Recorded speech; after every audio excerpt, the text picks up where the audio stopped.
The root truth: craving is a symptom, fragmentation is the disease.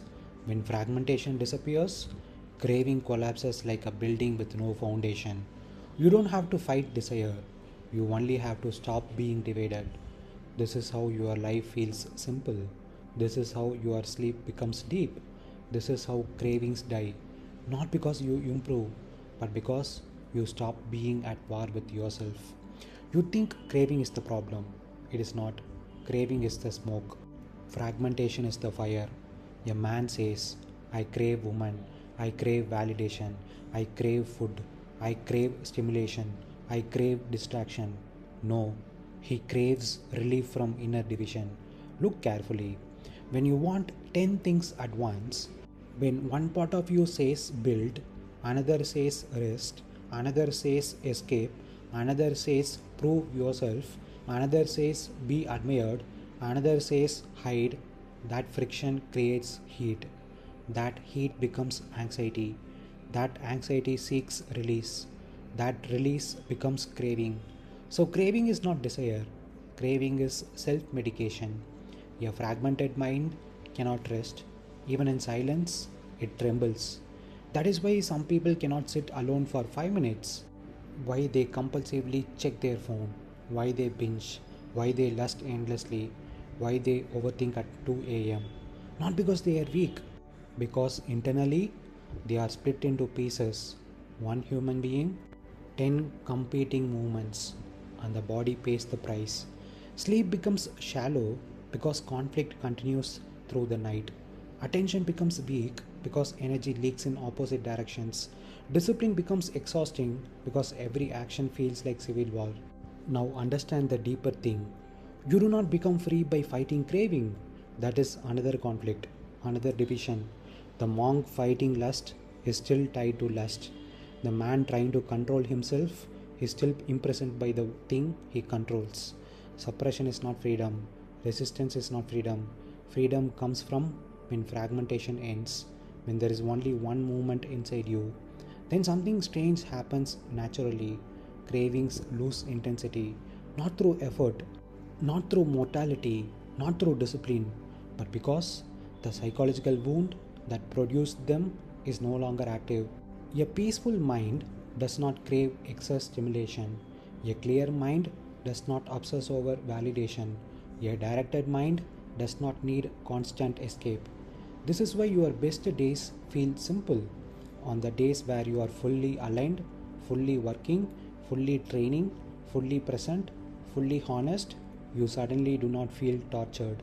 Food becomes normal, sex becomes normal, phone becomes normal, attention becomes normal. Why?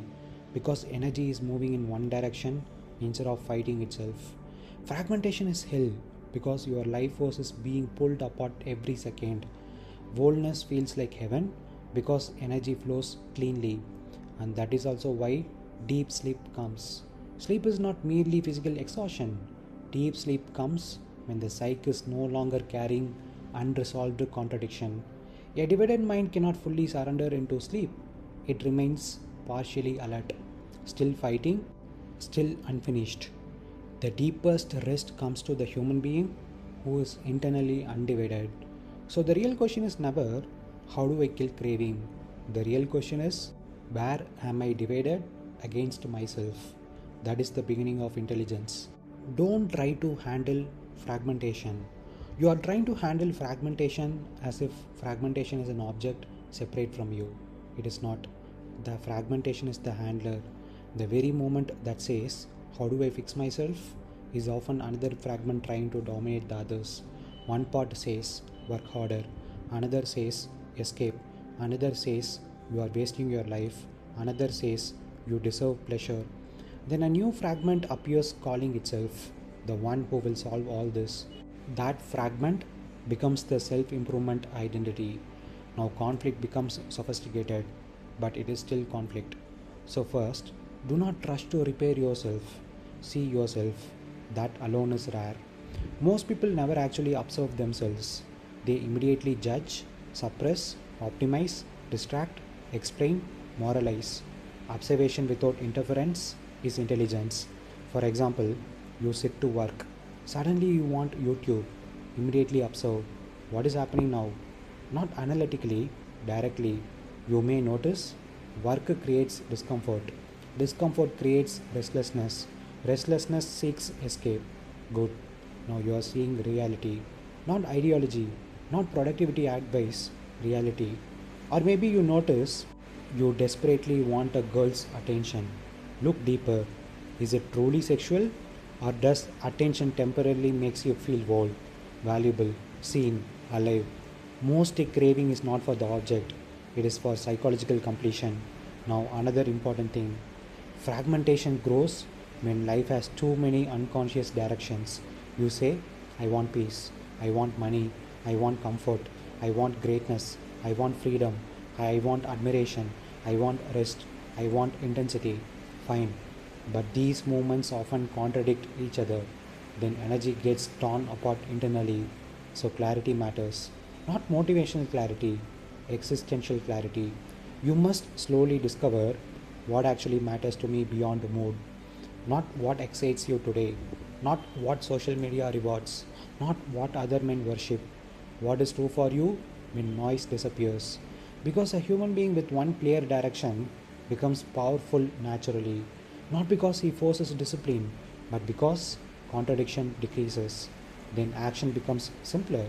Very often, fragmentation reduces through three things: radical honesty, fewer psychological directions, complete action. Complete action matters enormously. When you work, work fully.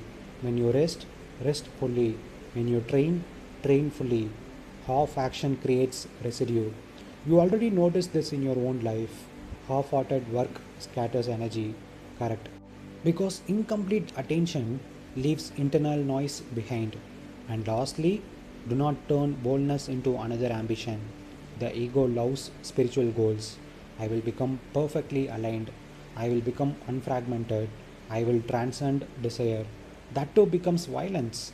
Just begin by seeing clearly, quietly, without immediately trying to become something else.